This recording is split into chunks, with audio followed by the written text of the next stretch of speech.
আসসালামু আলাইকুম গাইস, কি অবস্থা? আশা করি আপনারা সকলে ভালো আছেন। আজকে আমার ভিডিওটা হলো এলিভেটেড এক্সপ্রেসওয়ে, ঢাকা এলিভেটেড এক্সপ্রেসওয়েতে আপনি কিভাবে গাড়ি চালাবেন, কিভাবে নিরাপদে গাড়ি চালাতে পারবেন তার কিছু কৌশল বলবো। যেমন এইখানে একটা স্পিড দিয়ে রাখছে যে 80, এই যে একটা স্পিড দিয়ে রাখছে যে আপনি প্রতি ঘন্টায় 80 কিলোমিটার স্পিডে যেতে পারবেন। তো আপনি যদি সেই ক্ষেত্রে 80-র পরিবর্তে 100, 110 এরকম যদি চালান, তো আপনার কিন্তু অ্যাক্সিডেন্টের পরিমাণ বেশি হবে বা আপনার একটা অ্যাক্সিডেন্ট হওয়ার রিস্ক থাকবে। তো এরকম জায়গা আপনারা সবসময় চেষ্টা করবেন 80 নিচে থাকার, 70, 75-এর ভিতরে থাকবেন। এর নিচেও থাকা দরকার নাই, তখন দেখা যায় যে অন্য যে গাড়িগুলো আছে তাদের ডিস্টার্ব হয়, কারণ অনেকের তাড়া থাকতে পারে। ঠিক আছে, তো আপনারা সবসময় 75 থেকে 70-75 এরকম থাকলেই ঠিক আছে, এটা অনেক ভালো স্পিড।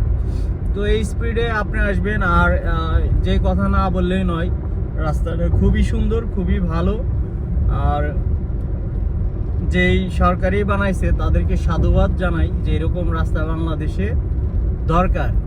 ঠিক আছে, এরকম রাস্তা বাংলাদেশে দরকার। আর এই যে থার্ড টার্মিনালটা এখন উদ্বোধন হয় নাই, এইটা নিয়ে আমরা আসলে একটু হতাশ যে এইটা উদ্বোধন হইলে শুধু পড়ে আছে, তাই না?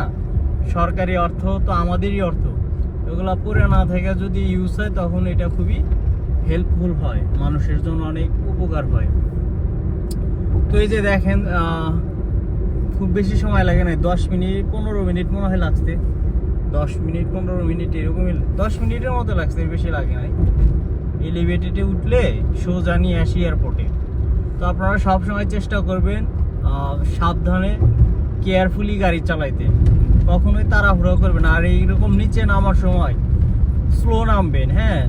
মনে করবেন যে এইখানে আইসা বা শেষ মাথায় এসে ব্রেক করবেন না, তাহলে তো আপনার অনেক ক্ষতি হয়ে গেল। আপনার গাড়ির ব্রেক ক্ষয় গেল, চাকা ক্ষয় গেল, তাই না? অনেক ক্ষতি হলো।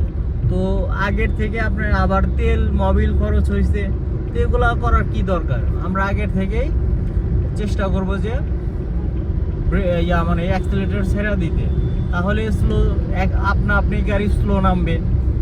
আর এয়ারপোর্টের এদিকে যখন আসবেন, এদিকে মানে অনেক গাড়ির ভিড় থাকে, যানজট থাকে।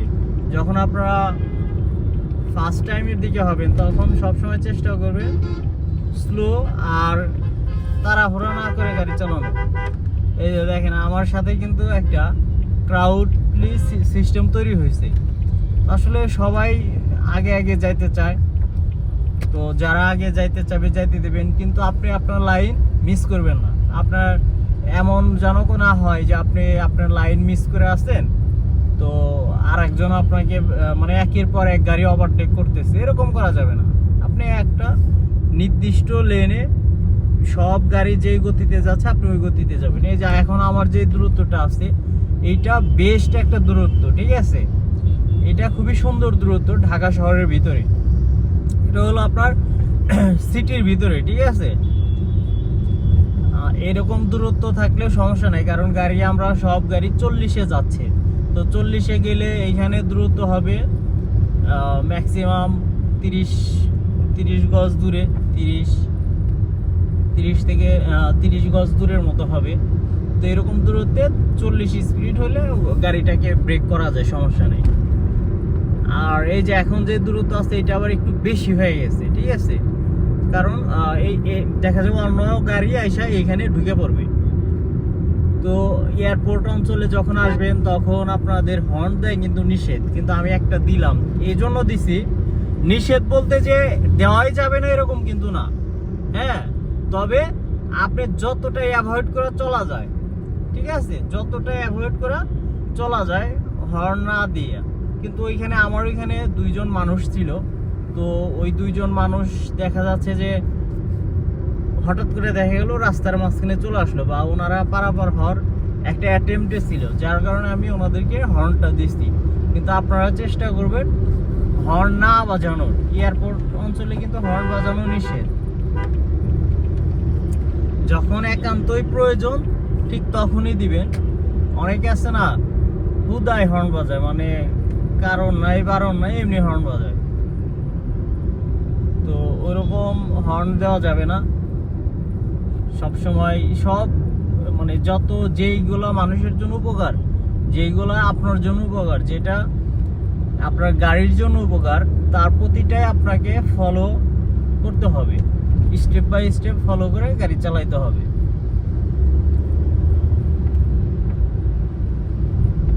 এইগুলা রোডে সবসময় লেন মেনটেন করে গাড়ি চালাবেন, ঘন ঘন লেন পরিবর্তন করবেন না। আর এই যে পিক আপগুলো যে আছে, পিক আপ থাকে না অনেক, লোকাল বাস, এগুলার থেকে দূরে দূরে থাকবেন।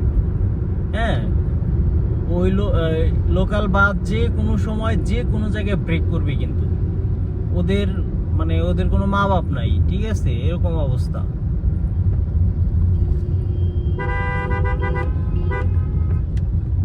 এই যে একটু দূর থেকে ব্রেকের অ্যাটেম্পটে থাকবেন। আমি যদি কাছ থেকে ব্রেক করতাম তাহলে মোটর সাইকেল আলার জন্য ঝামেলা হয়ে যেত। তো কারো ঝামেলা যেন না হয়, সব দিকে দেখা বিচার বিশ্লেষণ কইরা আপনাকে গাড়ি চালাইতে হবে। এই যে একটা ট্রাক দেখেন, ও মানে মনে হচ্ছে যে বিশ্ব জয় করবে সে, ঠিক আছে, এরকম একটা অবস্থা।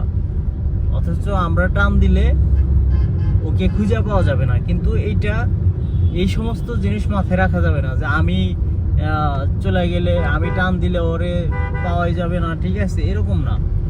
মাথা ঠান্ডা রেখে গাড়ি চালাতে হবে। এই যে মোটর সাইকেল কিন্তু না সে বাম দিকে চাপতেছে না ডান দিকে চাপতেছে, এরকম সময় একটা হর্ন দিবেন, ঠিক আছে, কারণ ওই সময় একটা হর্নের প্রয়োজন।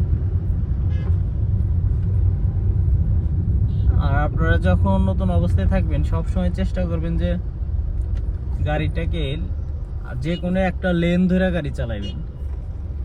আমি চাইলে মাঝখান দিয়ে যাইতে পারতাম, কিন্তু সেই ঘুরা মনে করেন যে আমাকে লেনে আসতেই হবে। তো শুধু শুধু ঝামেলা করে লাভ কি বলেন? ঝামেলা করে তো লাভ নাই, তাই না? আমাকে যদি লেনে আসতেই হয়, ঢুকতেই হয়, তাহলে তো দরকার নাই ভাই।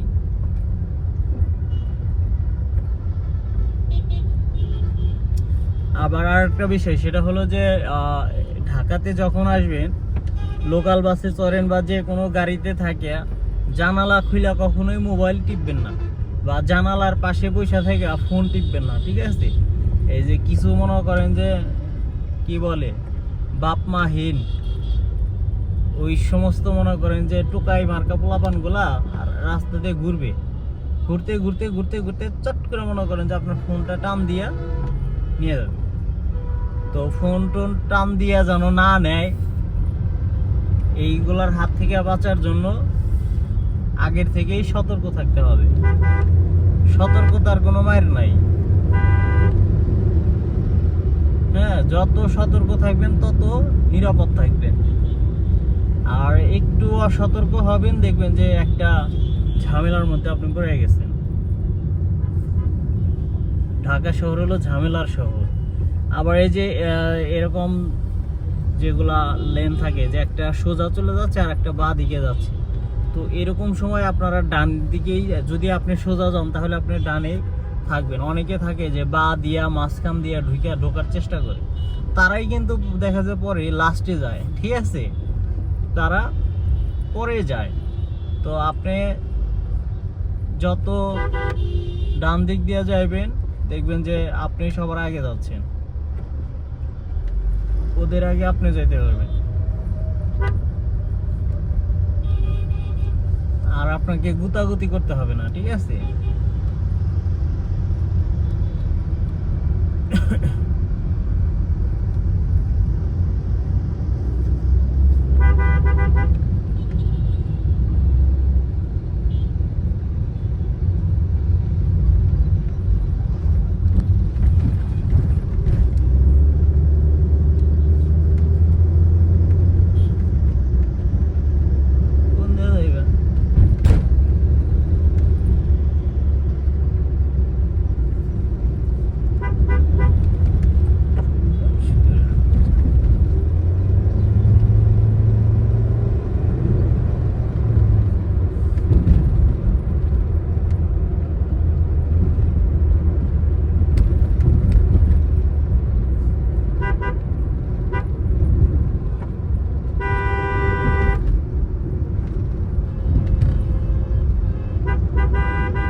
এই যে দেখেন, ও কিন্তু চাইলে দ্রুত টান দিয়া বের হয়ে আমাকে যাওয়ার সুযোগটা করে দিত, কিন্তু না।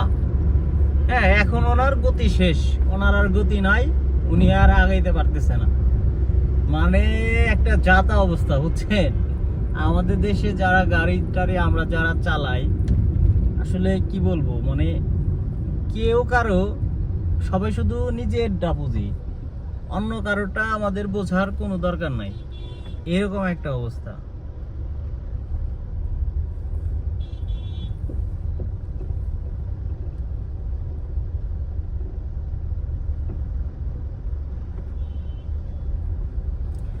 এলিভেটেড এক্সপ্রেসওয়ের কাজটা প্রায় শেষের দিকে।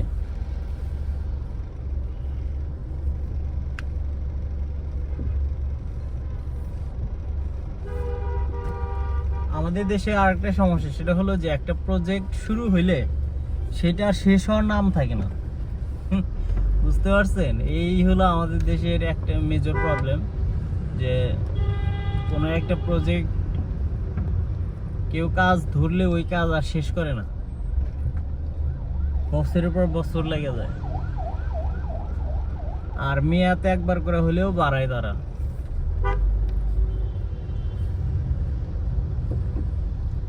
এইটা হলো আব্দুল্লাহপুরের, এখানে আসছি।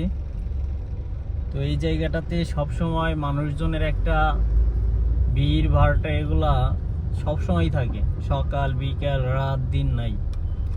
ঝড় বৃষ্টি হইলেও এই আব্দুল্লাহপুরের এই সেন্টারটাতে সবসময় মানুষজন ভরপুর থাকে। আর এরকম জায়গায় আসলে ধৈর্যের পরীক্ষা দিতে হবে আপনাকে। হ্যাঁ, লোকাল বাসের সাথে অন্য অন্য গাড়ি মানুষ, এই যে পোলাপান গোলা ছোট ছোট, ওরাও পারাপার হওয়ার চেষ্টা করতেছিল। এই যে মানুষগুলো আগে দেখেন। তারপরে এই যে ছোট ছোট কাটা দিয়া অনেক সময় মোটরসাইকেল ঢোকার চেষ্টা করে। বাপ রে বাপ, এরকম জায়গায় ওভারটেক করা খুবই কঠিন হয়ে যায়, অনেক টাফ হয়ে যায়। এরকম জায়গায় আপনারা ওভারটেক করতে যাবেন না, না যাওয়াই সবচেয়ে বেটার।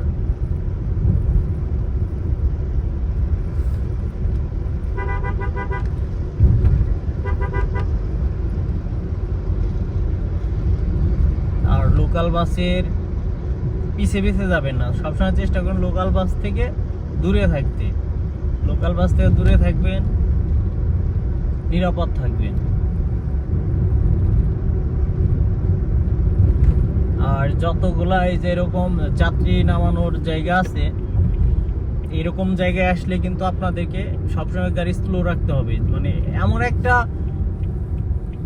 স্পিডে থাকতে হবে যে স্পিডে যেন আপনি চাইলেই গাড়িটাকে আপনার নিয়ন্ত্রণের মধ্যে ব্রেক করতে পারেন। এই যে দেখছেন, বা পাশ দিয়া ডান পাশ দিয়ে ওরা মানে যাতা অবস্থা, একটা ঢুকবেই, সে ঢুকবেই, যা ভাই যাইতে পারবে না, কিন্তু তারপরও সে তার এমন চেষ্টা, সে ঢুকবেই।